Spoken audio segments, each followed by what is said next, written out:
समन्ता चक्रवालेषु अत्रा गच्छन्तु देवता सद्दम्मं मुनिराजस्स सुनन्तु सग्गमुक्खदं ධම්මස්සවන කාලෝ අයං බදන්තා ධම්මස්සවන කාලෝ අයං බදන්තා ධම්මස්සවන කාලෝ අයං බදන්තා නමෝ තස්ස භගවතෝ අරහතෝ සම්මා සම්බුද්දස්ස නමෝ තස්ස භගවතෝ අරහතෝ සම්මා සම්බුද්දස්ස නමෝ තස්ස භගවතු අරහතෝ සම්මා සම්බුද්දස්ස.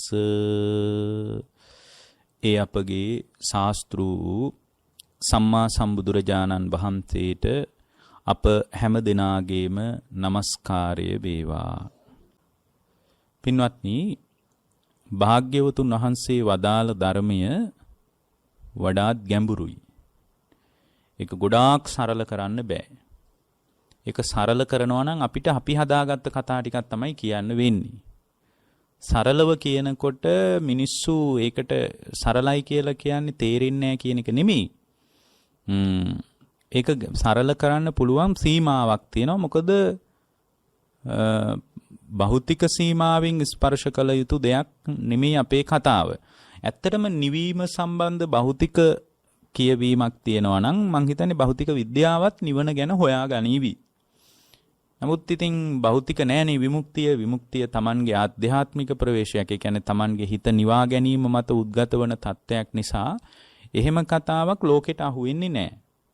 එහෙම කතා පැහැදිලි කරපු ගොඩාක් අය, ඒ කියන්නේ නිවන නෙමෙයි මං කියන්නේ, ආධ්‍යාත්මික දියුණුව ගැන කතා කරන ගොඩාක් අය පහළ වෙන්නේ ආසියාවේ. මොකද ප්‍රඥාවන්තයින්ගේ කේන්ද්‍රස්ථානය තමයි ආසියාව කියලා කියන්නේ.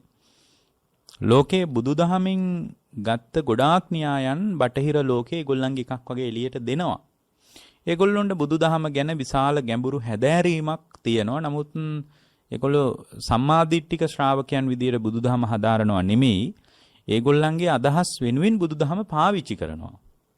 කියන්නේ ඒගොල්ලන්ට උවමනයි ආතතිය කළමනාකරණය කරගන්න. එතකොට ඒගොල්ලෝ බලනවා ආතතිය කළමනාකරණය කරගන්න ඒගොල්ලන්ගේ මොනවද තියෙන්නේ. එතකොට ඒගොල්ලෝ ඒ වෙනුවෙන් බෙහෙත් වර්ග හොයා ගන්නවා. ඊට පස්සේ ඒගොල්ලෝ බලනවා මේ බෙහෙත් නැතුව මොනවද කරන්න පුළුවන් කියලා.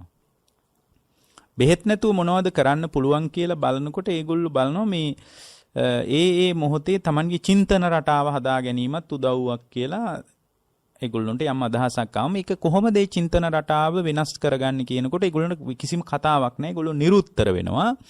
එතකොට තමයි බුදුදහමේ හැදෑරීම පිළිබඳ උන් එකතු වෙන්නේ. හැබැයි එහෙම බුදුදහම හැදෑරුවා කියලා ඒගොල්ලන්ට එහෙම නිවන සම්බන්ධ කතාවක් හම්බ වෙන්නේ නැහැ. දැන් උදාහරණයක් විදිහට සතිමත් භාවය ගැන ඇමරිකාවේ වුණත් ලොකු උනන්දුවක් තියෙනවා. නමුත් ඒගොල්ලෝ කතා කරන එක අපේ සතිපට්ඨාන න්‍යායෙන් ගත් එකක්. කවදාවත් ඒගොල්ලෝ ඒ සතිමත් වුණා කියලා නිවන් දකින්න බෑ. ඒ නිවන් දකින්න එක අනුපූර්ව ප්‍රතිපදාවක් මත ගොඩනැගෙන එකක්. නමුත් ඒක පොඩි ප්‍රශ්න වලට පාවිච්චි කරන්න බැරිත් නෑ. ඒක කිසි වරදක් නෑ. දැන් අපි පාවිච්චි කරන්නේ අපල දුරු කරගන්න පාවිච්චි කරන. ඔය වගේ අපේ ප්‍රශ්න විසඳ ගන්න පාවිච්චි කරන්නේ. එතකොට බුදුදහමෙන් පුළුවන් ද එහෙම අපල දුරු කරන්න. ඇත්තටම බුදුදහමෙන් එහෙම එකක් කරන්නත් බෑ. කේන්දරේ ගැටලුවක් නම් කේන්දරේ ගැටලුව විසඳන්න බුදුදහමට පුළුවන්. ඒත් බෑ. කේන්දරේ ගැටලුවක් තියෙනවායි කියලා අපි පිළිගන්නේ නෑනේ. බෞද්ධ චින්තනය කේන්දරේ ගැටලු විසඳීම අර්බුදයේ සමනය වීමක් විදිහට අපි පිළිගන්න ලෑස්ති නෑ. ඇයි? අපි පිළිගන්නේ ඉපදීම අර්බුදයේ හැටියටයි. කේන්දරයේ අර්බුදයේ විදිහට අපි පිළිගන්න ලෑස්ති නෑ. අපි පිළිගන්නේ ඉපදීම නිසා ප්‍රශ්න. ඉපදීම නැති කළොත් ප්‍රශ්න ඔක්කොම ඉවරයි කියන තැනට පිළිගන්න නිසා උපන් සත්‍යයගේ උපන් වේලාව සම්බන්ධ කියවීමක් බුදුදහමේ නෑ. එතකොට එහෙනම් කෙනෙක් කියන්න පුළුවන් ඔය බුදුහාමුදුරුවන්ගේ ධර්මයෙන් ඒවා කියන්නේ මිනිස්සු. ඒ කියන්නේ බුදුදහමේ නාමයෙන් තමයි ගොඩක් අය කියන්නේ. මොකද එතකොට තමයි ලොකු වෙළඳපොලක් හදාගන්න පුළුවන්.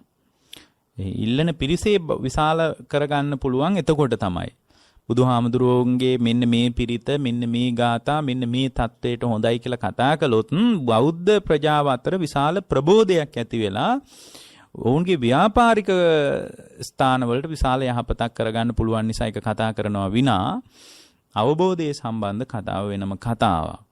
ඒක ඕනෑවට වඩා සරල කරන්න පුළුවන්කමකුත් නැහැ. හොඳයි අවබෝධයේ පිණිස මම මොකද්ද කරන්න ඕන?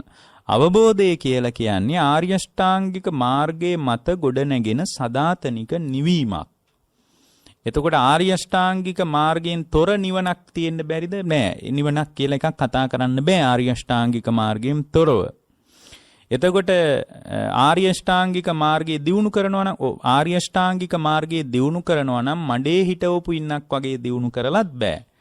ඊටාම ඍජු පිළිවෙතක් විදියට මේක අනුගමනය කළොත් එයාට නිවෙන්න පුළුවන්. නිවීමක් හදාගන්න පුළුවන්. එතකොට මේ නිවීම පිණිස තමයි අපි ධර්මයේ දියුණු කරන්නේ.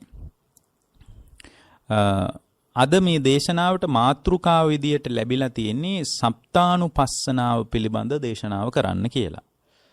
සමහර විට මෙතන ඉන්න අය අහලා නැති වෙන්නත් පුළුවන්. සප්තානුපස්සනාව කියන්නේ මොකක්ද කියලා. සප්තානුපස්සනාව පිළිබඳ මං හිතන්නේ අපිම දැන් දේශනා 100ක් විතර කරලා තියෙනවා. අඩුම 100ක් විතරවත් තියෙන්න ඕන අපේ දේශනා සප්තානුපස්සනාව ගැන.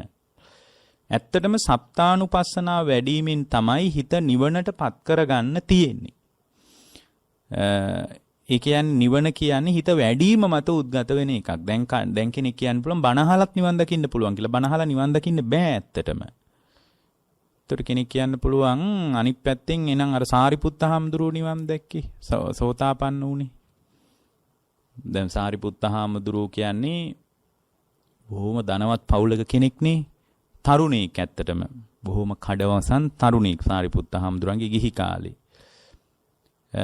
එතකොට උන්වහන්සේගේ ගිහි කාලේ ජීවිතය බොහොම සැප පහසු ජීවිතයක්. ඉතින් මේ සැපේ හොයාගෙන ගියපු අය තරුණයෝ කොහොමත් සැපේ හොයනවනේ. හොයාගෙන යනකොට ඒ අය සතුටු වෙච්ච විධික්‍රම තියෙනවා. ඒ කාලෙත් තිබිලා තියෙනවා විශේෂ උත්සව එහෙම තිබිලා තියෙනවා. ඒවට තරුණයෝ යන්න කැමති. ඒගොල්ලෝ ඒවට ගිහින් විනෝද වෙන්නත් කැමති. ඒ වගේ උත්සවයක් තමයි ගිරග්ග සමාජය කියලා කියන්නේ. ඔය රැයට තරුණියෝ එකතු වෙලා තරුණියෝ එකතු වෙලා සින්දු කියලා නටලා කෑ ගහලා එන තැන් තියෙන්නේ දැනුත් ලංකාවෙත් තියෙන්නේ. ඒවට සමහර අය නයිට් ක්ලබ් කියලා එහෙමත් කියනවනේ. ඒ වගේ තැන්. ඉතින් ඔය ගිරග්ග සමාජය කියන්නේ ඇත්තටම එහෙම එකක්. ඒ කාලේ තිබ්බ එහෙම එකක් වෙන්න ඇති. ඒ කියන්නේ නයිට් ක්ලබ් එකක් කියලා එහෙම නෙමෙයි මං කියන්නේ.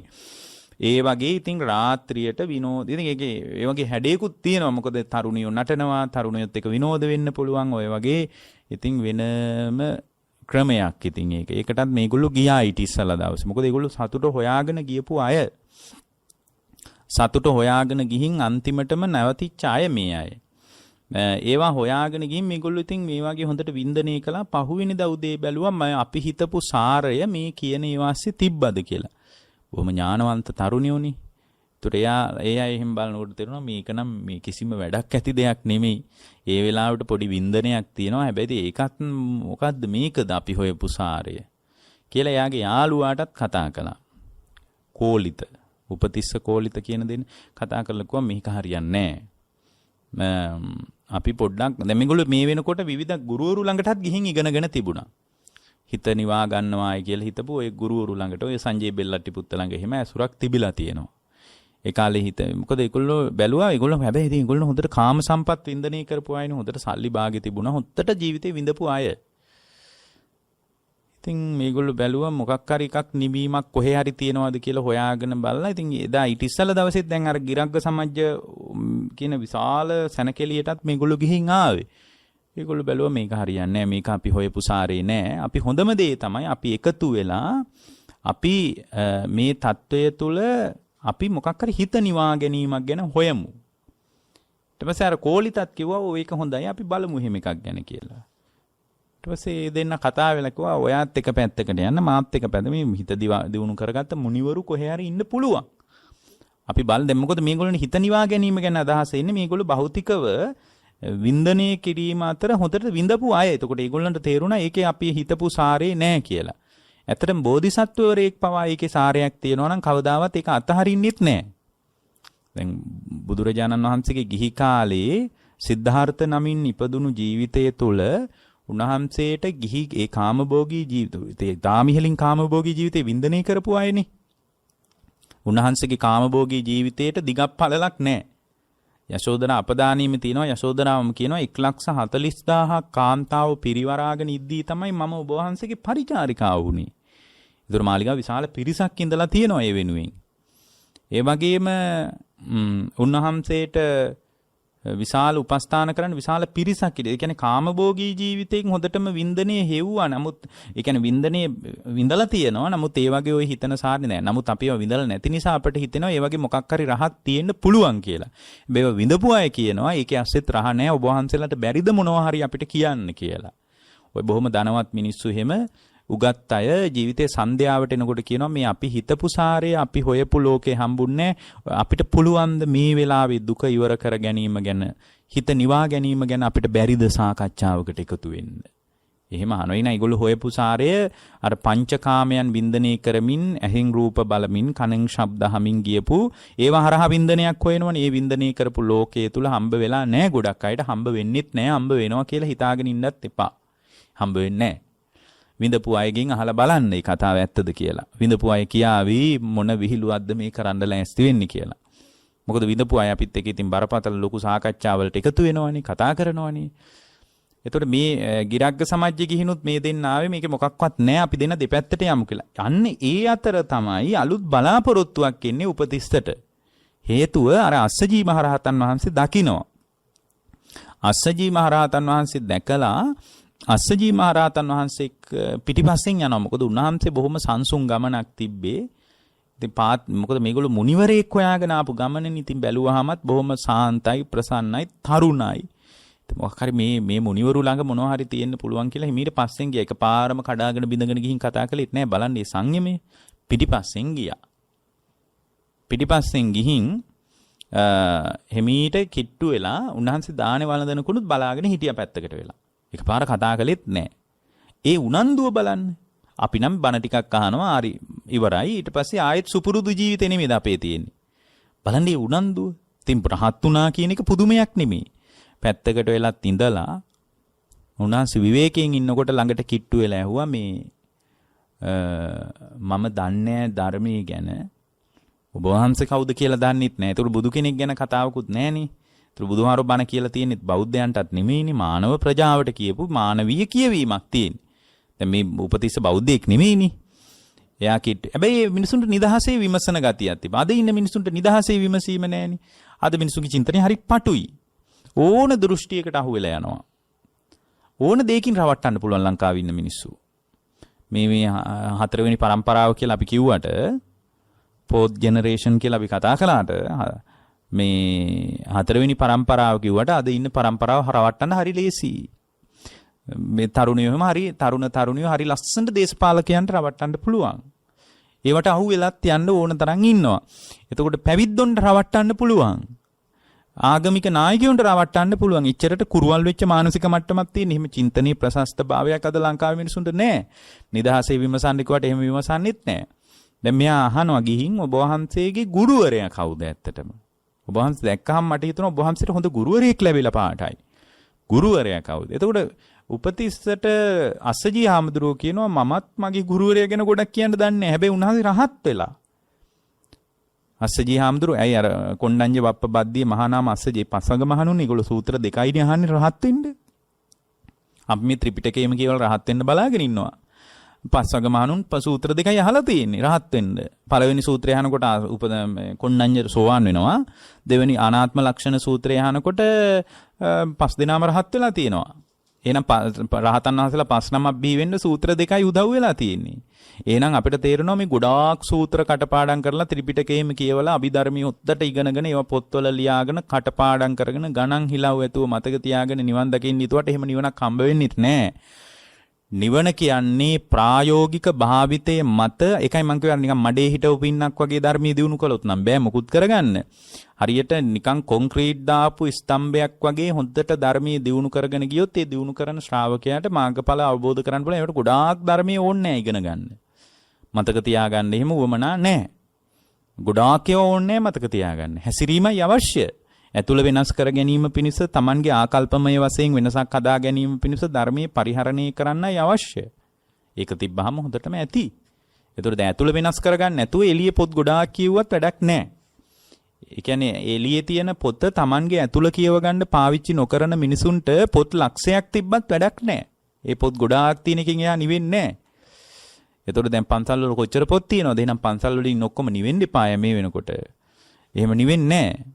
ඒ පොතේ කතාව හරහා තමන්ගේ ඇතුලේ කතාව කියව ගන්න පුළුවන් වෙන්න ඕනේ. ඒ කියව ගන්න විදිහ තමයි සප්තානුපස්සනාවෙන් තියෙන්නේ. එතකොට සප්තානුපස්සනාව කියන්නේ වෙනම විග්‍රහයක්. ඒක ඇත්තටම භාවනාමය අත්දැකීම් මත ගොඩනැගෙන අනුපස්සනීය වැඩපිළිවෙලක්.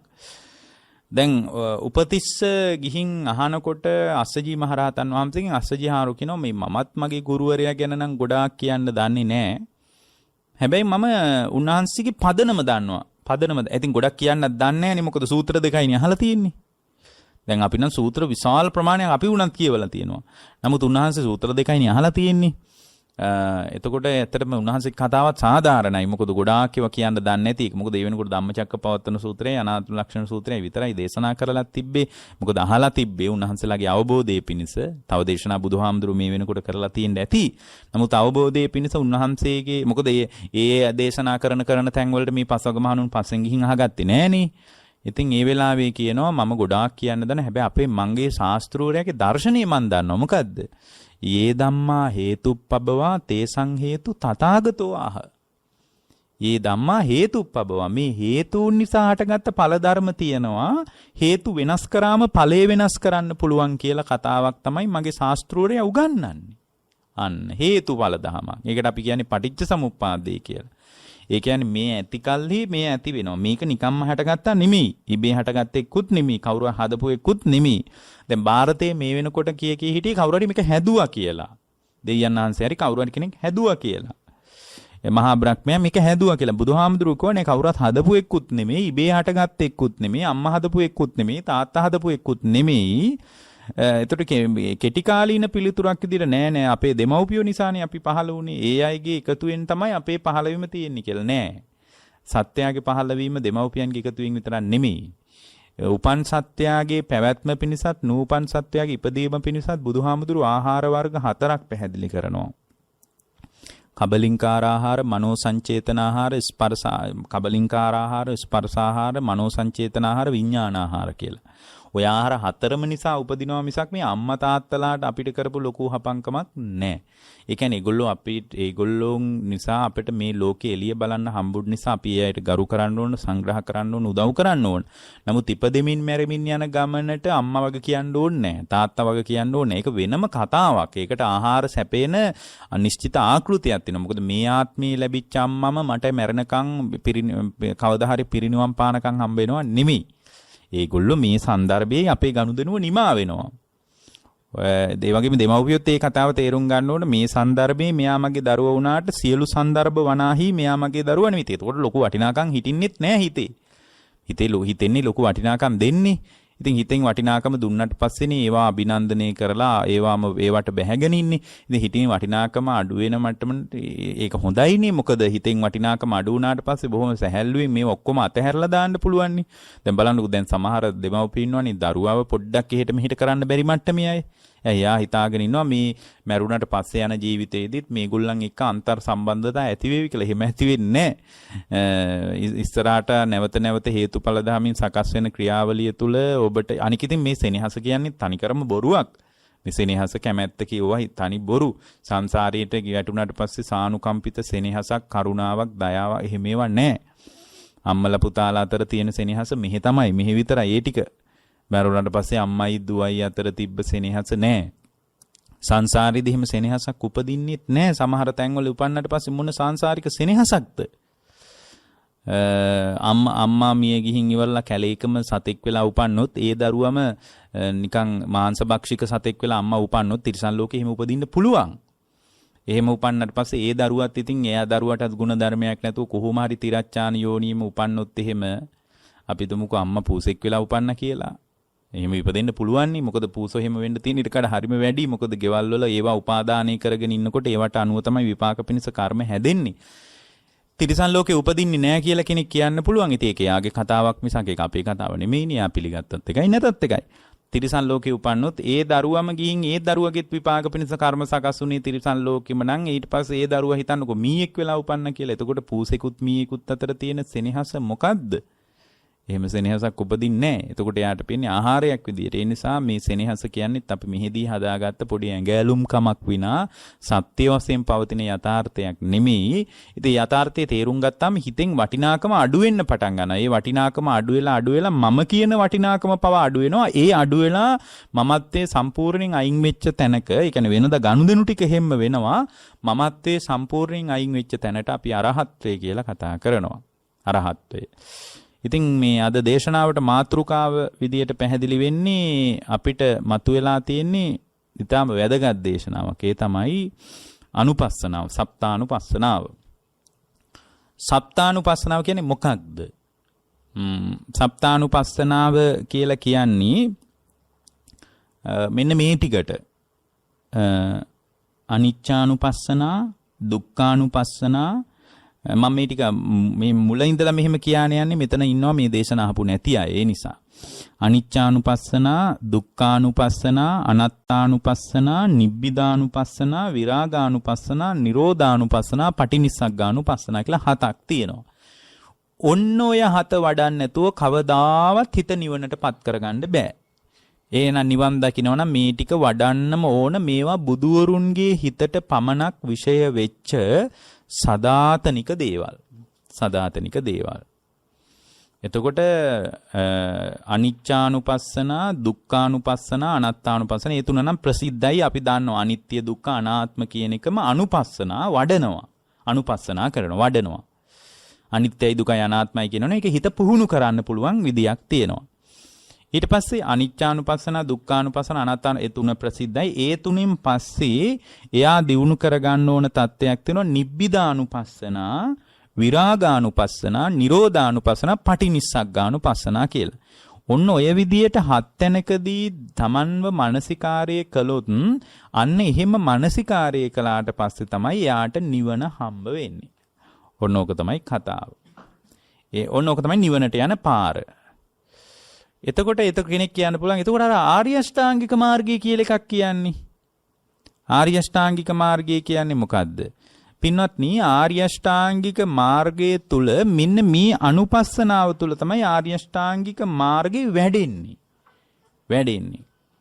ඒ කියන්නේ අනිත්‍ය, දුක්ඛ, අනාත්ම වශයෙන් පේනකොට මේ උදාහරණයක් විදිහට අනිත්‍ය, දුක්ඛ, අනාත්ම වශයෙන් මේ විදිහට අනුපස්සනා කරනකොට තමයි යාගේ හිතේ සම්මා දිට්ඨිය උපදින්නේ. අන්න ආර්ය අෂ්ටාංගික මාර්ගයට වඩා වෙන පාරක් නැහැ. මේ විදියට බලනකොට, ඒ කියන්නේ මේ විදියට හත් ආකාරයකින් මේක ටිකක් ගැඹුරුයි, ඊටාම රස නැති වෙන්න පුළුවන්. හැබැයි මේ ගැන ඊටා උනන්දුවකින් මේ මාතෘකාව ලියන්නේ නැත්තේ කවුරු හරි කෙනෙක් මාතෘකාව හදපු කෙනා ඊටාම හොඳ බැදගත් කෙනෙක් මේ මාතෘකාව හදලා ලියලා තින්නේ. ඒක ඊටාම හොඳ දෙයක්. මොකද මේක තමයි අවබෝධය කරා යන අවස්ථාව. මේක ඊටාම රස නැති වෙන්න පුළුවන් මේ දේශනාව. මේ මැදිරියට ආපු අයට ඔයිට වඩා ලස්සන බණ තියෙනවා කියලා යාට හිතෙන්නත් පුළුවන්. නමුත් මේ අවබෝධය සහ නිවන සම්බන්ධ අපේ කේන්ද්‍රගත භාවිතයක් සහ කතාබහක් තියෙන කියන එක අපි අමතක කරන්න නරකයි. එතකොට මේ විදියට එතකොට ආර්ය අෂ්ටාංගික මාර්ගයෙන් වෙන්ව නිවනක් නැහැ. ආර්ය අෂ්ටාංගික මාර්ගයේ තමයි නිවන් දකින්න එකම ක්‍රමය. හැබැයි ආර්ය අෂ්ටාංගික මාර්ගයේ වැඩෙන්න, ඒ කියන්නේ පළවෙනි එක තමයි ආර්ය අෂ්ටාංගික මාර්ගයේ දියුණු වෙන්න ඕන සම්මා දිට්ඨිය. සම්මා දිට්ඨියනේ. එතකොට සම්මා දිට්ඨිය උපදවා ගැනීම පිණිස සම්මා දිට්ඨිය උපදවා ගන්න නම් පින්වත්නි ඒ ශ්‍රාවකයා තුල අනිවාර්යයෙන්ම ඒක ස්ථිර වශයෙන්ම සම්මා දිට්ඨිය උපදව ගන්නවා නම් සම්මා දිට්ඨිය කියලා කියන්නේ මොකද්ද? සම්මා දිට්ඨියට දෙන්න පුළුවන් සරලම අර්ථකථනය තමයි හරි දැක්ම කියන එක. නිවැරදි දැක්ම කියන එක. එතකොට දැන් නිවැරදි දැක්මකට එන්න ඕන නම් මම දකින්නේ නිවැරදිව නෙමෙයිද? නෑ නිවැරදිව නෙමෙයි මම දකින්නේ. ඇයි මට නිවැරදිව දකින්න බැරි? නිවැරදි දැක්ම කියන එක ඇහැට පේන්නේ නෑ. දකින්නවා කියන එක ඇහැටම පේනවා නෙමෙයි. දැක්ම කියන එක මේ සම්මා දිට්ඨිය. දිට්ඨිය කියන්නේ දකින්නවා කියන එකනේ. මේ දැක්ම නිවැරදි දැක්ම කියන එක ප්‍රඥා ගෝචරයි. ඒක ඇහැට අහුවෙන්නේ නැහැ. ඇහැට අහුවෙනවා නම් අපිට පුළුවන් හරියට දකින්න. ඒතකොට ඇහැට පේන ඒවා හරි ඒවා නෙමෙයිද? නෑ. ඇහැට පේන එක තුල සත්‍ය වශයෙන් පවතින යථාර්ථය අපිට පේන්නේ නැහැ. ඇහැට පේන්නේ නැහැ යථාර්ථය. ඇහැට යථාර්ථය පේන්නේ නැහැ කියලා කියන්නත් හේතුවක් තියෙනවා. මොකද ඇහැ ඉදිරියට එන්නේ රූප නෙමෙයි. ඇහෙන් රූප බලන්න බෑ පින්වත්නි. එතකොට අපිට පේනවා ඇහැ ඉදිරියට එන්නේ රූප නෙමෙයි. ඇහැට රූප පේනවා කියලා අපි හිතාගෙනවා එතනම තියෙන්නේ අපිට සම්මාදිට්ඨියක් නෙමෙයිනේ. ඇයි? ඇහැ ඉදිරියට එන්නේ වර්ණ සටහන විතරයි. ඇහෙන් රූප අඳුන ගන්න බෑ. ඇහි චක්කු ප්‍රසාදයේ මත පතිත වෙන වර්ණ සටහන විතරයි. ඒ වර්ණ සටහනට මම හදාගෙන තිනවා මගේ දුව, මගේ පුතා, ඕක මගේ කාර් එක, මගේ ගෙදර, මගේ ඉඩම. ඇහැ ඉදිරියට වර්ණ සටහන විතරයි පතිත වෙන්නේ. ඒතර ඒ වර්ණ සටහන පතිත වීම මත මාතුල ඝන සංඥාවකින් ක්‍රියාත්මක වෙනවා වෙන කතාවක්. ඔයක නොහොම වෙන එකක් තියෙන්නේ මේකේ. එතකොට ඇහැ ඉදිරියට එන සියලු දේවල් යථාර්ථය කියලා පිළිගන්නත් බෑ. හැට පේන ඒවා යථාර්ථය නෙමෙයි. ඇයි යථාර්ථය අහුවෙන්නේ ප්‍රඥාවටයි. යථාර්ථය ප්‍රඥා ගෝචරයි. ප්‍රඥාවෙන් තමයි යථාර්ථය දකින්න තියෙන්නේ. එතකොට යථාර්ථයේ ප්‍රඥාවෙන් දැක ගැනීම පිණිස හිත පුහුණු කරන්න ඕන ටිකට අපි කියනවා සප්ත අනුපස්සනා කියලා. ඔය ටික අනුපස්සනා කරගෙන පිළිවෙලින් පිළිවෙලට යනකොට තමයි ඒ ශ්‍රාවකයා තුල අවබෝධය තහවුරු වෙන්න පටන් ගන්නෙ. අවබෝධය Tamanගේ චින්තනය තුළ තහවුරු වෙන. අවබෝධය කියන්නේ එයාට මේ ලෝකෙන් මිදීමක් හට ගන්නවා. මිදීම. ඒකට අපි කියනවා විමුක්තිය කියලා.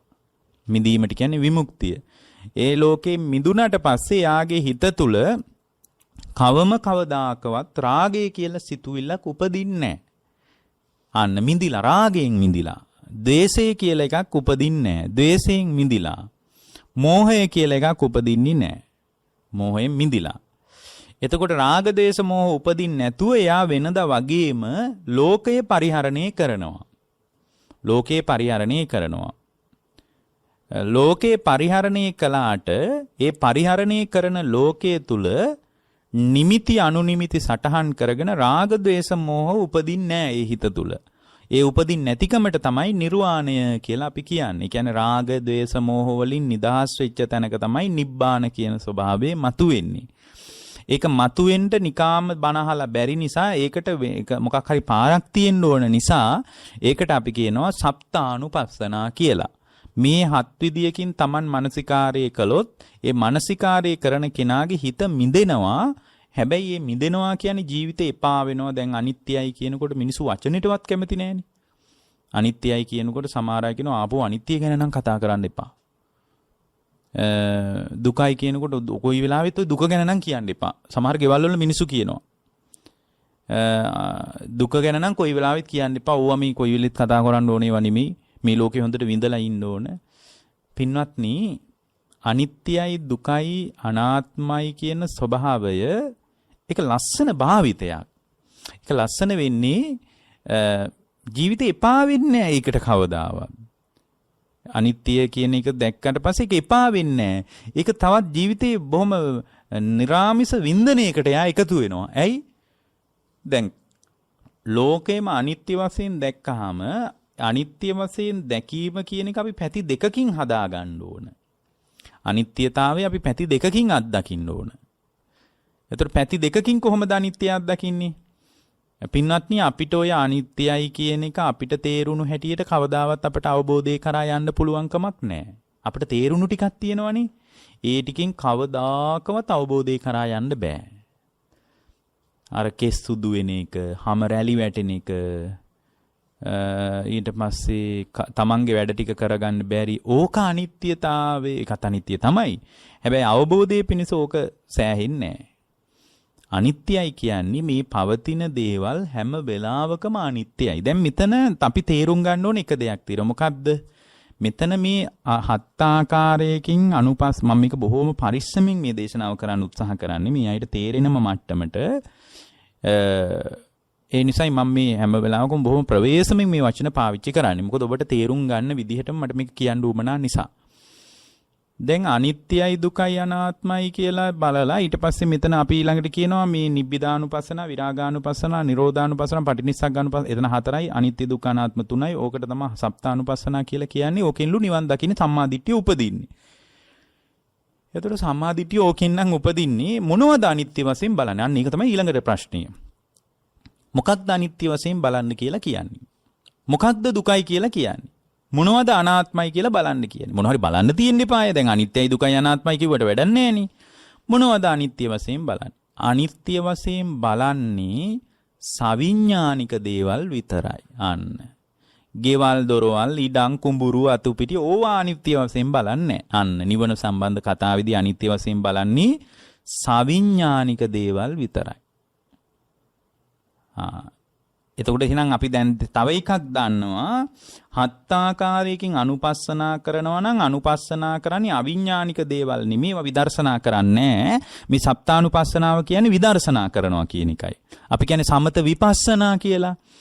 සමත වශයෙන් හිත ඉස්සලා හදා ගන්නවා මොකක් හරි භාවනාවක් කරලා ඊට පස්සේ හැම භාවනාවක්ම කළා කියලා නිවන් දකින්න බෑනේ. එහෙනම් ಭಾರತේ හිටපු ඔක්කොම නිවන් දකින්න එපාය.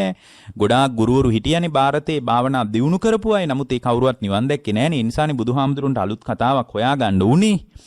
එහෙමනම් ඒ අය ඔක්කොම නිවන් දැක්කේ නැත්තම් බුදුහාමුදුරුවෝ කියපු කතාවිතා විශේෂ දෙයක් තියෙනවා. ඒ තමයි පින්වත්නි අනිත්‍ය දුක්ඛ අනාත්ම වශයෙන් බලන්නේ අවිඥානික දේවල් නෙමෙයි සවිඥානික දේවල් විතරයි. සවිඥානික දේවල් කියන්නේ පණ තියෙන දේවල් විතරයි මේ සප්තානුපස්සනාවෙන් බලන්නේ විදර්ශනා කරන්නේ. අවිඥානික දේවල් විදර්ශනා කරන්නේ නැත්තේයි. අවිඥානික දේවල් විදර්ශනා කරන්න දෙයක් නැහැ. අර සවිඥානික දේවල් මත යථාර්ථය අවබෝධ වෙනකොට අවිඥානික දේවල් පිළිබඳ අතහැරීම නිකම්ම වෙනවා. ඒව පරිහරණය කරනවා වෙනදා වගේම. ඒව අත්හරින්නේ නැහැ. දැන් අද ඉන්න මිනිස්සු කරන්නේ අනිත්‍යයි කියලා ගෙවල් අත්හරිනවා. අනිත්‍යයි කියලා යා අඳින එක අත්හරිනවා. ආපෝ උච්චර හොඳට අඳින්න ඕනේ නැහැ. මොකටද එහෙම අඳින්නේ? මේවා අනිත්‍යයිනේ හාඳුරන්නේ කියලා යා බාගෙට අඳිනවා කියන පරණ ඒවා. එහෙම එකක් නෙමෙයි. ඇයි මෙතනම කතාවේ කියනවා විදර්ශනා කරන්නේ සවිඥානික දේවල් විතරයි කියලා. එහෙනම් අවිඥානික දේවල් වල පරිහරණයේ සුපුරුදු විදිහට කරගෙන යන්න. එච්චරයි. දැන් අපි කරන්නේ ධර්මයට එනවා කියපු ගමන් ඉස්සලම කරාඹු දෙක ගලවනවා. ඒක අපේ ක්‍රමේ නෙමෙයි. ඇයි? අවිඥානික දේවල් සම්බන්ධ අපේ භාවිතේ සුපුරුදු විදියමයි. අපේ කතාව සවිඥානික දේ ගැන විතරයි විදර්ශනා කරන්නේ.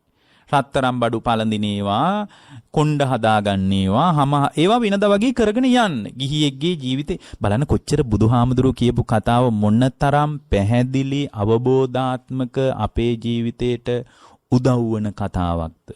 ඒක ඊටාම වැදගත් කතාවක්. ඒ කතාවත් එක්ක අපි හැම වෙලාවකම එකතු විය යුතුයි. එතකොට මේ කතාවත් එක්ක අපි එකතු වෙනකොට බුදුහාමුදුරුවෝ පැහැදිලි කරපු පණිවිඩයත් එක්ක අපි සම්බන්ධ වෙනකොට සංයෝග වෙනකොට අපිට හරි පහසුයි ජීවිතේ ගෙවන්න.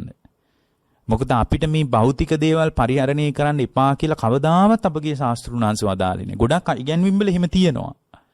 ඒව් එකේ එහෙනම් අපි දැන් කරන එක බුදුහාමුදුරුවෝ කියපු එකට වඩා වෙන කතාවක් අපි කර ඉන්නේ. එතකොට අපි කර ඉන්න එක බුදුහාමුදුරුවන්ගේ කතාව නෙමෙයි. බුදුහාමුදුරුවෝ වැඩ හිටියා නම් අපිට හරියට දෝෂාරෝපණය කරાવી. අපි මේ කරන ඒවා දිහා බැලුවොත්. එහෙමනම් දැන් සවිඥානික කය දිහා බුද්ධ දේශනාවේ කියනවා මෙන්න මෙහෙම එකක්. ඔන්න. දැන් ඔන්න සප්තානුපස්සනාවට කලින් පසුබිම තමයි මම මේ කියන්නේ. අජ්ජත්තං වා කායේ කායානුපස්සී විහෙරති බහිද්ධා වා කායේ කායානුපස්සී විහෙරති අජ්ජත්ත බහිද්ධා වා කායේ කායානුපස්සී විහෙරති. එහෙනම් සවිඥානික කයවල් දිහා අජ්ජත්තං වා කායේ කායන ඇතුළටත් බලන්න ඕන. අර අනිත්‍යයි දුකයි අනාත්මයි කියලා නිබ්බිදානුපස්සී විරාගානුපස්සී නිරෝධානුපස්සී පටිනිස්සග්ගානුපස්සී වශයෙන් හතකට අජ්ජත්ත මගේ කතාව බලන්න ඕන. මම සවිඥානිකයිනේ. මම දිහා මට බලන්න වෙනවා. ඊට පස්සේ බහිද්ධාවා කායේ කායානුපස්සී එළියටත් බලන්න. දැන් ඒතර කෙනෙක් කියන්න පුළුවන් හරි එළියට බලන්න එන එපා කිව්වනේ. දැන් අවිඥානික මොකද්ද මේ එළියට බලන්නේ gedara ඉඩ කඩ ඒ වගේම බලන්න එපා කියවනේ. නෑ බාහිර සවිඥානික කයවල් තියෙනවනේ. අන්න ඒ පැත්තටත් බලන්න ඕන. මේ විදර්ශනා කියනවා මොකද්ද විදර්ශනාව කියලා අහන්න පුළුවන් නේ කෙනෙක්. එළියට. ඇයි මෙහිම දෙපැත්තට බලන්න කිව්වේ? කෙනෙක් අහන්න පුළුවන්. ඇතුළටත් බලලා එළියටත් බලන්නේ ඇයි? මොකටද එහෙම බලන්නේ? එහෙම බලන්නේ මේ හිත හරි අමුතුයි. එතකොට දැන් ඇතුළට මා තුල සිද්ධ වෙන සංසිද්ධිය අනිත්‍යයි දුකයි අනාත්මයි නිබ්බිදා විරාගා නිරෝධා පටිනිස්සග්ගානුපස්සී වශයෙන් මම දිහා බලනකොට මගේ වටිනාකම මට අඩු වෙනවා.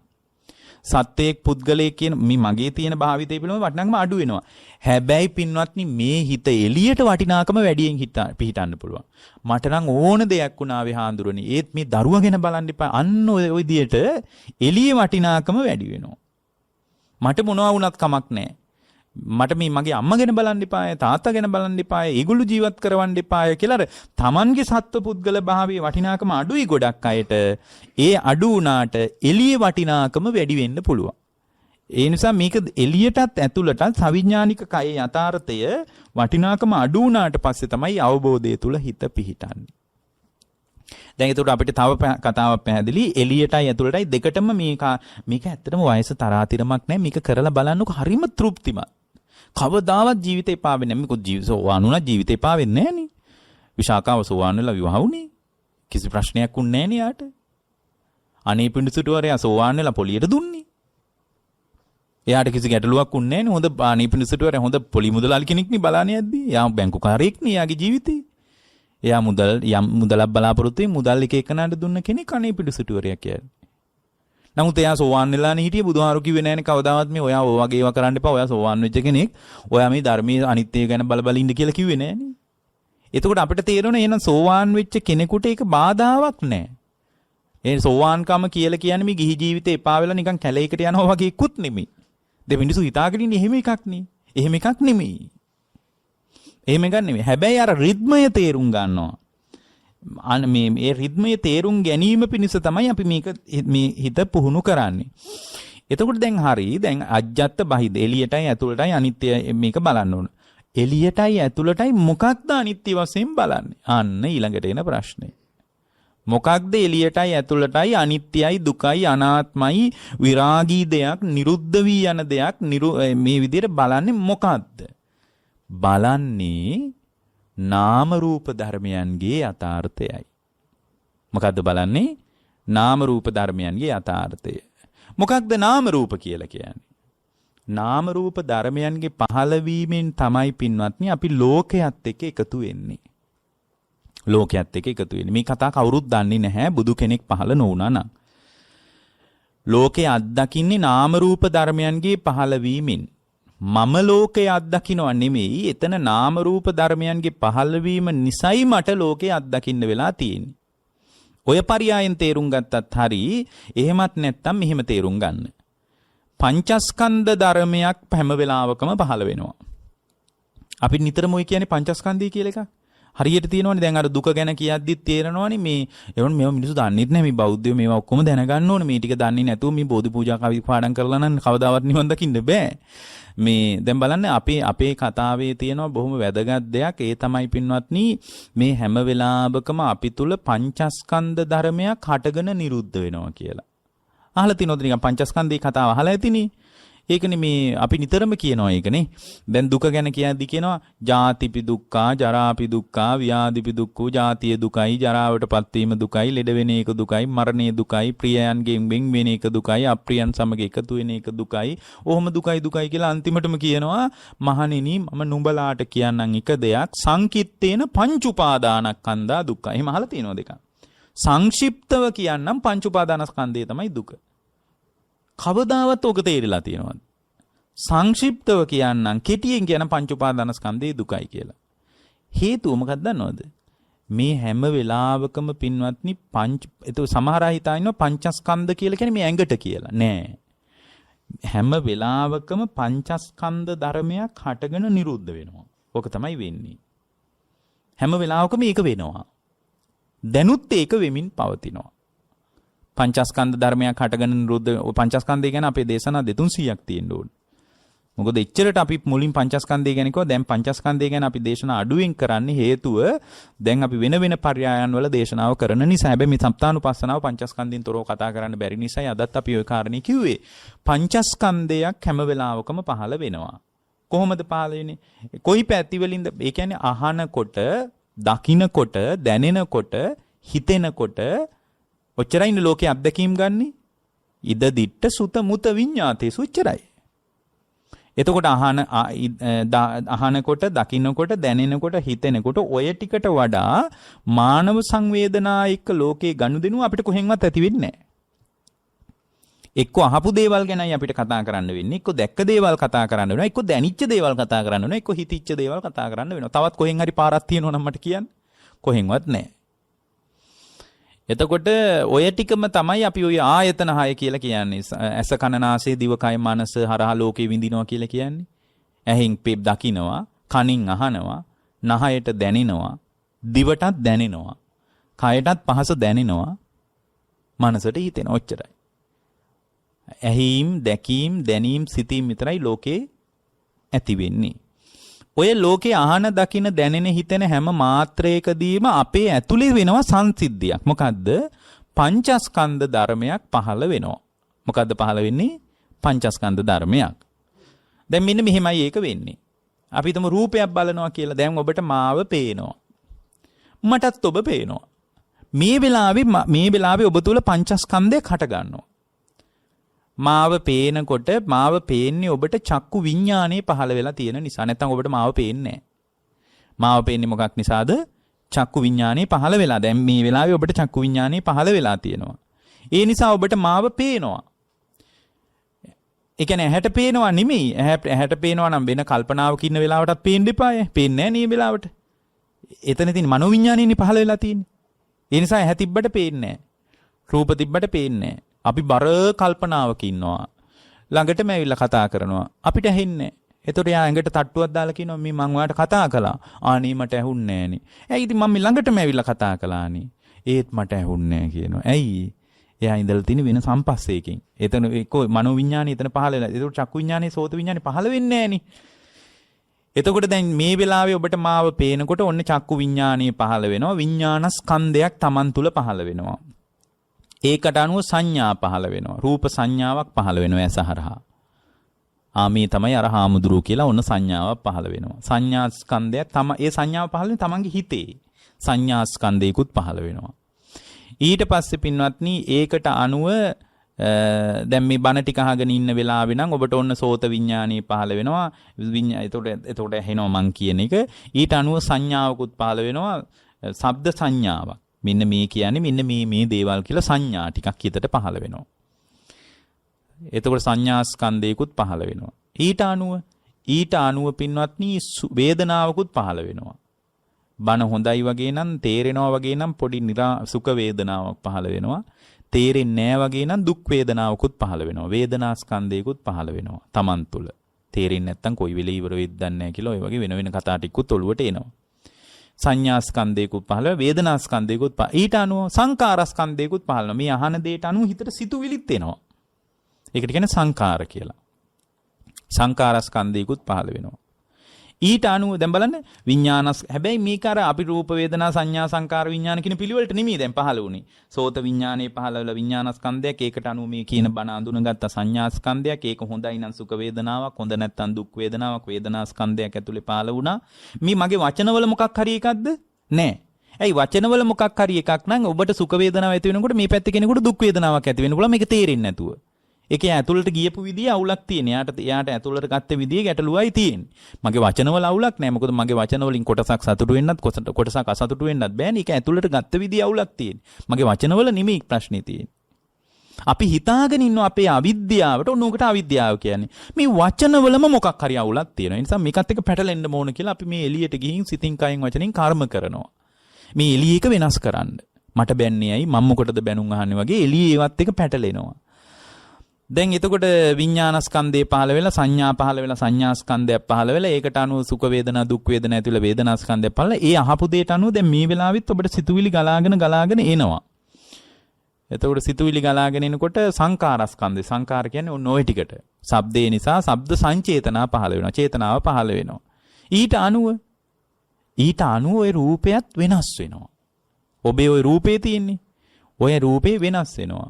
නෑනේ කෝ වෙනසක් වෙලා නෑනේ මම මේ වාඩි වෙච්ච විදිහට මින්නේ නෑ පින්වත්නි මේ රූප කලාප හැම වෙලාවකම බිඳෙනවා මේ අත උස්සනකොට මගේ රූප කලාප බිඳෙනවා ඒක තේරෙන්නේ නැතිකම තේරුම් ගැනීම පිණිස තමයි සප්තානුපස්සනාව වඩන්නේ දැන් මේ කියන ටිකක් තියෙනවනේ අපි දැන් මේ දේශනාවෙන් කියාපු ටිකක් මේ ටිකෙන් ලබා ගන්න පුළුවන් දැනුම ඊටාම සීමා සහිතයි දැන් මෙහිම පංචස්කන්ධයක් අහනකොටම එතකොට දැන් මේ පහළ වෙච්ච පංචස්කන්ධයම තවම පවතිනවද නැහැ. ඒක එතනම නිරුද්ධ වෙලා යනවා. එතනම ඇති වෙලා නැති වෙලා යනවා. ඒ ඇති වෙලා නැති වෙලා යනකොට ඔබට ආයෙ මාව පේන මට්ටමක් එනවා. මාව ඔබට දකින්න පුළුවන්.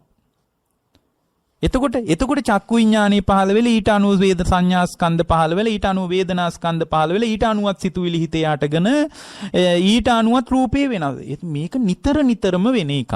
වෙන වේගේවත් අපිට අල්ලන්න බෑ. ඒ නිසා අපිට මේ සංසිද්ධියක් විදියට ඇතුළේ පංචස්කන්ධයක් පහළ වෙලා හටගෙන නිරුද්ධ වෙනවා කියලා අපිට තේරෙන්නේ නැහැ. අර බුදුහාමුදුරුවෝ සංකිට්ඨේන පංච උපාදානස්කන්ධා දුක්ඛ මහණෙනි සංක්ෂිප්තව පංච උපාදානස්කන්ධේ දුකයි කියෝ. පංච උපාදානස්කන්ධේ පහළ වුනේ නැත්තම් ලෝකේ දුක කියලා එකක් නැහැ.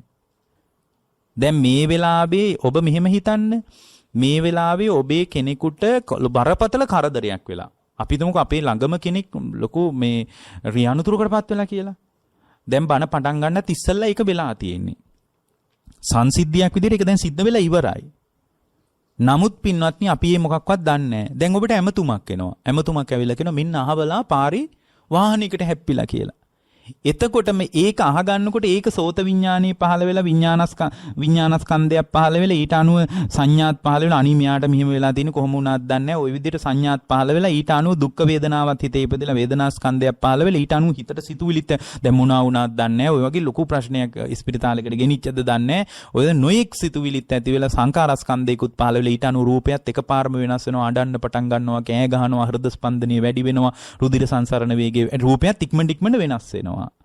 එතකොට ඔය විදියට පංචස්කන්ධ ඒක පහළ වුණාට පස්සේ පහළ වීම තමයි දුක. සංසිද්ධියක් විදියට සිදුවීම දුකක් නෙමෙයි. ඒ වෙනකොට දැන් මේ වෙනකොටත් ඒක සිද්ධ වෙලා ඉවරයිනේ. සංසිද්ධියක් විදියට ගත්තොත්. එහෙනම් දැන් අඬන්න එපාය. කවුරුත් එහෙම වෙන්නේ නැහනේ. ඔය පංචස්කන්ධේ පහළ වීම තමයි දුක කියලා කියන්නේ. ඔය පංචස්කන්ධයේ දැන් ඕකේ ඇස්සේ අපිට දැන් නොකියපු ඒ උනාට අපිට තේරුණු දෙයක් තියෙනවා. මොකක්ද දන්නවද? පංචස්කන්ධේ හටගෙන නිරුද්ධ වෙනවා කියන එක. ඇති වෙලා හටගෙන නිරුද්ධ වෙවි යනවා කියන එක අපිට පැහැදිලිනේ දැන් පින්වත්නි. ඇයි දැන් ඔබට තේරෙනවනේ දැන් මේ වෙලාවේ පව ඇති වෙලා නැති වෙලා යනවනේ එකපාරම. දැන් මම හැඟීම් වලට අනුව රූපේ වෙනස් වෙනවා. ඒ නිසා තමයි හැඟීම් වලට අනුව රූපේ වෙනස් වෙන නිසා තමයි සිතුවිලි මාත්‍රයකට පුළුවන් මේ රූපේ වෙනස් කරන්න. අපි ඒකට කියනවා චිත්තජ රූප කියලා. සිතට අනුව රූපේ වෙනස් වෙනවා. සිතුවිලි ගලන විදියට අනුව තමයි රූපේ විශාල වෙනස්කම් ඇති වෙන්නේ. එතකොට බලන්න සිතුවිලි වෙනස් වෙනකොට මේ දැන් හෝමෝන ක්‍රියාකාරීත්වයේ පවා සිතුවිලි වලට අනුවනේ වෙනස් වෙන්නේ. එතකොට ඔක බුදුහාමරෝ තමයි 2600 කට හැපෙත්තේ කලින්ම කිව්වේ. නාම ධර්ම ඇසුරෙන් රූපය හැම වෙලාවකම වෙනස් වෙනවා කියපු කතාව. එතකොට මේ නාම ධර්ම ඇසුරෙන් රූපේ වෙනස් වෙනවා. අන්න ඔය වෙනස් වෙනවා කියලා එකක් අපි දැන් නිතර කිව්වා නේද? ඔන්න ඔය වෙනස් මොනවද වෙනස් වෙන්නේ? පංචස්කන්ධය වෙනස් වෙනවානේ. පහළ වෙලා නැති වෙනවා. ඒක ඇස හරහා වෙනවා නැති වෙනවා. කන හරහාත් වෙනවා හටගෙන නිරුද්ධ වෙනවා. නාසය හරහා ආයතන 6 හරහාම. තව විදිහකින් කිව්වොත් අහන දේවල්, දකින දේවල්, දැනෙන දේවල්, හිතන දේවල් පදනම් කරගෙන ඒ තැනදී පංචස්කන්ධ පහළ වෙලා හටගෙන නිරුද්ධ. ඕක මේ කණෙන් අහලා උපදව ගන්න පුළුවන් ඥානයක් නෙමෙයි. ඕක භාවනාමය ඥානයක්. අහලා දැන් තේරුම් ගත්ත ටික ගැඹුරින් තමන්ම දර්ශනීය කරගන්න වඩන්න ඕන. වඩන්න ඕන මොකද්ද? වඩන්න ඕන අර සත්තානුපස්සනාව. ඒ අනිච්චානුපස්සනාව ඒකේ පළවෙනි එකනේ. මොකක්ද අනිත්‍ය? අර පංචස්කන්ධේ එතනම හටගෙන නිරුද්ධ වෙනව නේද? අන්න ඒක තමයි අනිත්‍යතාවය. කොණ්ඩෙක් සුදු වෙන එක අනිත්‍යතාවය නෙමෙයි. ඒක අපිට තේරුණු කතාවනේ. ඇඟ රැලි වැටෙන එක අනිත්‍යතාවය නෙමෙයි. ඒ අනිත්‍යතාවය තේරිලා අවබෝධය කරා යනවනේ. දැන් මේ වෙනකොට අපි ඔක්කොම අවබෝධය කරා ගිහින් ඉන්න එපා. කවුරුත් මෙහි ඉන්න විදියක් නැහැ. ඇයි? මේක අනිත්‍යයි කියන එක යම් තාක් දුරට කොණ්ඩේ සුදු වෙනකොට තේරෙනවා. හැබැයි ඒ ඕලාරිකව දැනෙන අනිත්‍යතාවයේ හරහා අවබෝධය කරා එන්න පුළුවන්. මේ කතාව තේරුම් ගන්න තැනට මේ පාරට වැටෙන්න පුළුවන්. අනේ මේක වැඩක් නැහැ මොකක් හරි ධර්මයක්වත් දිනු කරගන්න ඕන කියලා ඒ පැත්තට වැටලා මේ එහෙමනම් අනිත්‍යතාවය කියන්නේ දැන් අපි හරි හිතාගෙන ඉන්නේ මේක අනිත්‍යයි කියලා මේක තේරුම් ගැනීම මේ කොණ්ඩේ සුදු වෙන එක ඇඟ රැලි මෙහෙම තේරුම් ගත්තට පස්සේ තමයි මේ අනිත්‍ය කියන්නේ එපා වෙන වැඩක්. දුකයි කියන්නේ මොකද්ද ওই දුක කියලා කතා කරන්නේ මේ ලෝකෙ විඳින්න ඕන. එතකොට එහෙම අපිට හිතෙන්නේ අර අපි කතා කරන උඩේ වර්තය අල්ලගත්තට පස්සේ. නමුත් යටි අර්ථය අපේ අනිත්‍ය වශයෙන් බලන්නේ අපේ කොණ්ඩේ නෙමෙයි. මොකද්ද අනිත්‍ය වශයෙන් බලන්නේ? අර පංචස්කන්ධ ධර්මයේ හටගෙන නිරුද්ධ වෙනවා. ඒක ආයතන 6 හරහාම හටගෙන නිරුද්ධ වෙලා යනවා. පංචස්කන්ධ. අන්නේ හටගත්ත තැනම පවතින්නේ නෑනේ. එතනම නිරුද්ධ වෙනවා. ඒක නිරුද්ධ වෙනකොට ආය ඇස හරහත් පංචස්කන්ධයක් පහළ වෙනවනේ. ඒක නිරුද්ධ වෙනකොට කය හරහත් පහළ වෙනවනේ. අන්න එහෙම පහළ වෙනකොට ඒ පහළ වෙනීම ටික ඔක්කොම අපිට උපාදානයි වෙනවා. එතකොට ඇහෙන් රූපේ දැක්කම දකින්න මට්ටම පහළ වෙන චක්කු විඥානය නිසා විඥානි පහළ වෙන ඒ විඥානස්කන්ධයත් එයාට උපාදාන වෙනවා අවිද්‍යාව නිසා. ඊට පස්සේ ඒකේ රූප සංඥා පහළ වෙනකොට ඒ සංඥා වලටත් එයා ආදරය කරන්න පටන් ගන්නවා. ඒකට සංඥා උපාදානස්කන්ධේ. ඊට අනුව සුඛ වේදනාවක් ඇති වුණොත් ඒ සුඛ වේදනාව යාට පවත්වගෙන යන්න හිතෙනවා ඉස්සරහට. අන්න වේදනාවත් උපාදානීය වෙනවා. ඊට පස්සේ මේ වේදනාවට අනුව සිතුවිලි හිතට ගලන එක හරි හොඳ දෙයක් කියලා හිතෙනවා. අනි රාගේ ගලනවා නම් හොඳයි. ගලන්නේ නැත්නම් ආයෙ බල හරි ගලා ගන්න ඕන කියලා හිතෙනවා. එතකොට අන්න ඒක උපාදානීය වෙනවා. ඊට අනුව රූපේ වෙනස් වෙන එක හොඳයි. කායික උත්තේජනේ හොඳයි කියලා හිතන උපාදානීය වෙනවා. ඒ උපාදානීය වෙන්නේ ඒක හටගෙන නිරුද්ධ වෙනවා කියලා දන්නේ නැති තාක්කල් විතරයි. හටගෙන නිරුද්ධ වෙනවා කියලා Tamange හිතෙන් දර්ශනීය වීම පිණිස තමයි අනිච්චානුපස්සනාව වඩන. ඔන්න ඔය පංචස්කන්ධයේ අනිත්‍ය වශයෙන් බලනවා මිසක් පංචස්කන්ධයේ තමා තුලනේ පහළ වෙන්නේ. ඒ කියන්නේ එළිය දේවල් බලන්නේ නැහැ. අවිඥානික දේවල් ගැන අදහසක් අපි ගන්නෙම නැහැ. හේතුව එළිය අවිඥානික Tamange කාර් එක දකින්නකොට Taman තුල පංචස්කන්ධයක් පහළ වෙනවා මිසක් කාර් එකේ මොකක්වත් පහළ වෙන්නේ නැහැ නේ. කාර් එකේ පහළ වෙන්නේ නැහැ. ඒ කාර් එක දකින්න මගේ හිතේ තමයි මේ කියන පංචස්කන්ධය පහළ වෙන්නේ. එතකොට එහෙමනම් මා තුල මේ පංචස්කන්ධයක් හටගෙන නිරුද්ධ වෙනවා කියන එක තේරුම් ගැනීමට කියන්නේ අනිත්‍යානුපස්සන. අනිත්‍ය වශයෙන් බලනවා. පංචස්කන්ධය හටගෙන නිරුද්ධ වෙන නිසා අනිත්‍ය වශයෙන් Tamange හිතෙන් බලනවා. අනිත්‍ය නම් දුකයි කියලා. අනිත්‍ය නම් දුකයි. ඒ අනිත්‍ය වෙච්ච පංචස්කන්ධයකට ඕනෑවට වඩා බැඳෙන එක, ඒක උපාදානය කරගෙන ඒකට බැස ගන්න එකට, ඒකට ඡන්දයක් හදාගන්න එකට, ඒකට නන්දියක් හදාගන්න එක, තෘෂ්ණාවක් හදාගන්න එක නුසුදුසු තත්ත්වය. ඇයි? ඒක උපාදානය කර ගැනීමම තමයි දුක. දැක්ක තැන අතහැරුණා නම් ප්‍රශ්න ඉවරයිනේ. දැක්ක තැන අතහැරලා දාන්න පුළුවන් නම් කිසි ගැටලුවක් නැහැනේ. අහපු දේ එතනම අතහැරලා දාන්න පුළුවන් නම් ප්‍රශ්නයක් නැහැනේ. ඒක උපාදානය කරගත්තොත් මට ඒකට ප්‍රතිචාර දක්වන්න වෙනවනේ. තවත් මගෙන් වෙන්න ඕන දේ. මගෙන් සිතින් කයින් වචනේ උපාදානි වුණොත් තමයි නැත්නම් අහපු දේ එතනම අත්හරින්න ඕන. මම බෑන්නත් එකයි වර්ණනා කළත් එකයි එතනම අත්හැරලා දැම්මට පස්සේ ඒකට ප්‍රතිචාර දැක්වීම තුළ මා තුළ ක්‍රියාත්මක වීමක් නැහැනේ. එතනම අත්හැරලා දානවා. ඒක අනිත්‍ය වශයෙන් බලන්න බැරි වුණාම දුකයි. අනිත්‍ය නම් දුකයි. මේක අනික දැන් මේකට බැඳුනට වැඩක් නැහැ. මොකද මට ඕන විදිහට පවත්ව ගන්න බෑනේ. ඇයි? හටගත්ත තැනම පංචස්කන්ධය එතනම නිරුද්ධ වෙලා යනවනේ. ඇති වෙලා නැති වෙලා යනවනේ. හටගෙන නැති වෙලා යනවනේ. ඉතින් නැති වෙලා යන එකක් එක්ක මම බැඳෙන එක මොන මෝඩකමක්ද? නැති වෙලා යන එකත් එක්ක මම මාතුල පංචස්කන්ධේ පහළන ඒක උපාදානීය කරගන්න එක මොන මෝඩ වැඩක්ද? ඇත්තටම උපාදානීය වෙන්නේ රූප නෙමෙයි. එළියේ රූප ශබ්ද නෙමෙයි. Tamanගෙම පංචස්කන්ධයයි උපාදානීය වෙන්නේ. Tamanගෙම සුඛාස්වාදයයි මට පවත්වගෙන යන්න ඕන. සුඛාස්වාදේ මගේ හිතේනේ උපදින්නේ. ඒක පවත්වගෙන යන්න තමයි මං එළියේ ගොඩක් ඒවා කරන්නේ. ඇත්තටම මේක මොන මෝඩ වැඩක්ද? මේක ඇති වෙලා නැති වෙලා යනවා නම් කෝ සුඛාස්වාදයක් මට පවත්තන්න. හටගත්ත තැනම නිරුද්ධ වෙලා යනවා. අන්න එහෙනම් මේක අනිත්‍ය නම් මෙතන දුකයි පවතින්නේ. මේක උපාදානය කර ගැනීම නුසුදුසුයි. දුක නම් අනාත්තානුපස්සී විහෙරති. අනාත්තානුපස්සනාව බලනවා. අනාත්මේ බලන. ওই සප්තානුපස්සන තුන්වෙනි එක. අනාත්මය කියන්නේ එහෙමනම් මම වශයෙන් හරි මගේ වශයෙන් හරි මගේ ආත්මයේ වශයෙන් හරි මගේ කියන සාරයෙන් මොකක්ද මේ ස්කන්ධයන් වල ගන්න තියෙන්නේ? හටගත්ත තැනම ඒක හේතු සහිතව නිරුද්ධ වෙලා යනවා නම් හටගත්ත තැනම නිරුද්ධ වෙලා යනවා නම් මම මගේ කියලා කෝ ගන්න දෙයක්. මම විඳින මම මේ පැත්තේ ඉන්නවා කියවට වේදනාව හටගත්ත තැනම ඇති වෙලා නැති වෙලා යනවා නම් ඇති වෙලා නැති වෙලා යන්නේ අහන එක මත පංචස්කන්ධය පහළ වෙලා ඒකත් එහෙම තියාගෙන දකින්න එක මට්ටම දකින්න එක නිසායි පහළ වෙනව නෙමෙයි. අහන එකයි දකින්න එකයි දෙකම නිසා පංචස්කන්ධ දෙකක් එකවර හිතට දරා ගන්න බෑ. හිතේ සීමාව එච්චර මේ පුළුල් නෑ.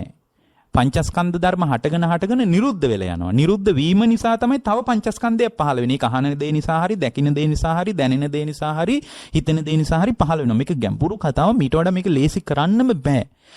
අපි මේක මෙච්චර ලේසි කළා මිසක් කාටවත් මේක ආද කරන්න බෑ. මේක ඊට වඩා තා ගැඹුරු කතාවක්. මේක කරන්න අමාරු වැඩක්. හිත වඩන්න නැති කෙනෙකුට මේක නිකන් වැල්ලට ආරන් ටිකක් විතරයි. ඇයි මේ මොනවද මේ කියන්නේ කියලා හිතෙන්න පුළුවන්. හැබැයි ඔබට එහෙම් මෙහෙන් හරි මේ කියන කතාව පොඩ්ඩක් හරි තේරෙනවා. ඔක්කොම තේරෙන්නේ නැහැ. එහෙම් මෙහෙන් තේරුණොත් ඒකත් ගැන සතුටු වෙන්න. සැතපුම් ගානක් නිවන ලං වෙනවා. කවදා හරි අවබෝධය කරා යන්න මේ අහගත්ත මාත්‍රය ඇති. සමහරට මේක යන්තම් එහෙම් මෙහෙන් ওই වචනයක් තේරෙනවා. වචන 20ක් විතර තේරෙන්නේ. ආයෙ වචනයක් තේරෙනවා. කමක් නැහැ. කමක් නැහැ. ඒ අහගත්ත බණපදය ඒකාන්ත වශයෙන් ඔබව නිවනවා. මහ පුදුම දෙයක් මේ ආශ්චර්යවත් ධර්මයේ කියන්නේ. එතකොට දැන් එහෙමනම් අනාත්ම එතකොට මේ හටගත්ත තැනම නිරුද්ධ වෙලා යනවා නම් කො මම මගේ කියලා ගන්න පුළුවන් දේ කොතනද තියෙන්නේ? මොකක්ද එහෙම ගන්න පුළුවන් தත්ත්වය?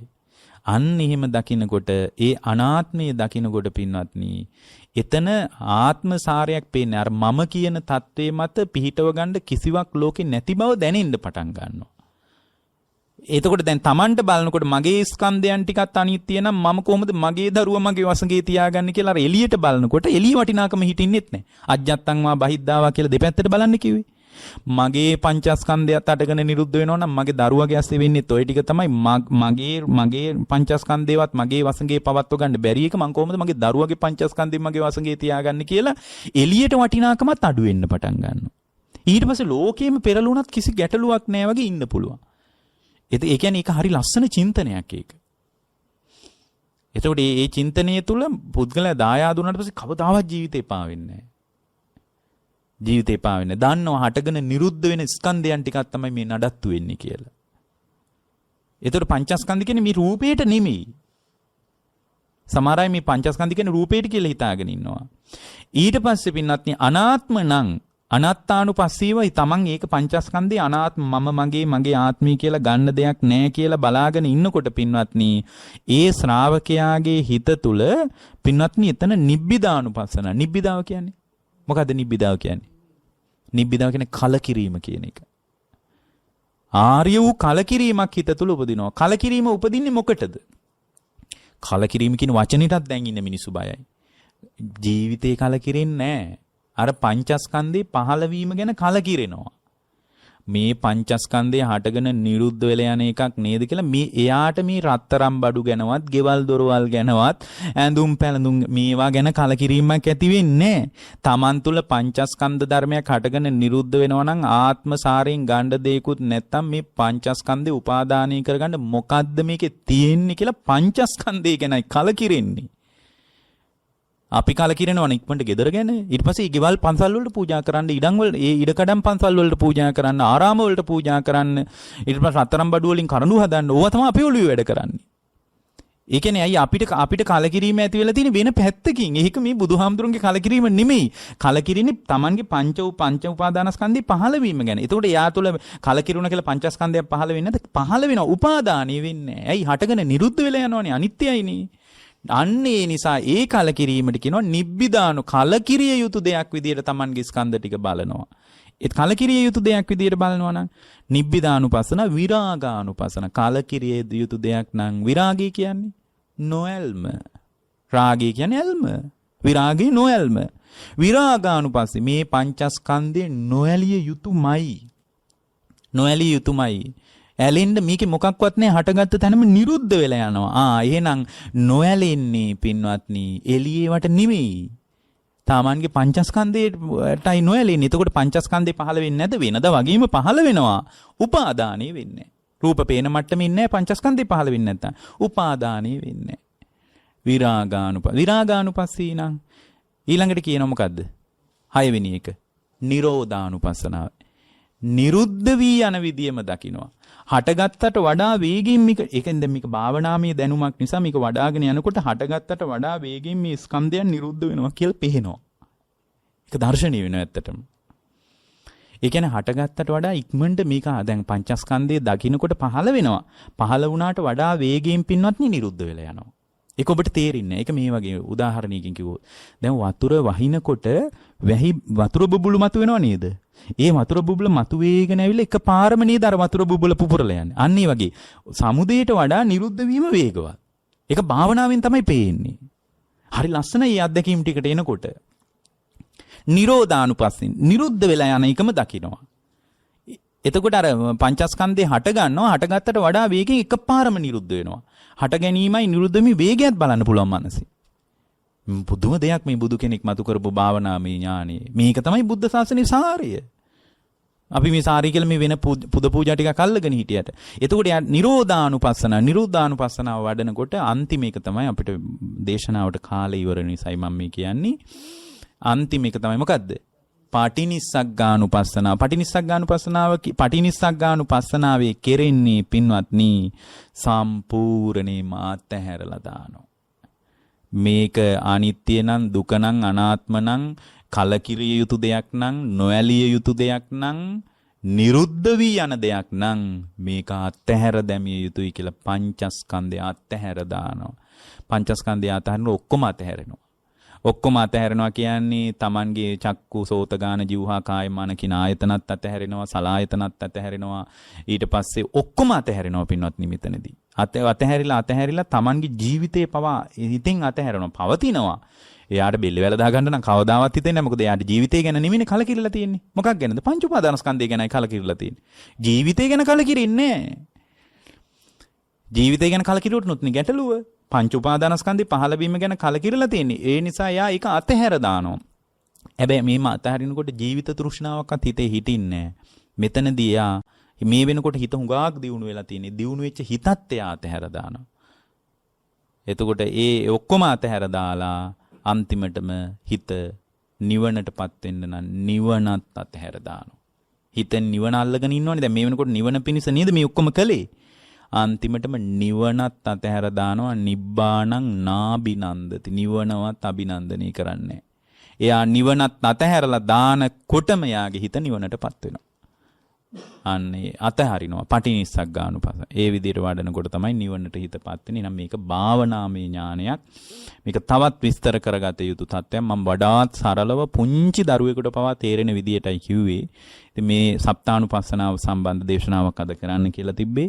මේ දේශනාව නිවන් පිණිස ජීවිතාවබෝධයේ පිණිස මේ කුසල් උපකාර වේවා කියලා අපි අදිෂ්ඨාන කරනවා. ධර්මදානී දායකත්වය අංක 25 රත්න ජෝති මාවත කටුබැද්ද මොරටුව ලිපිනේ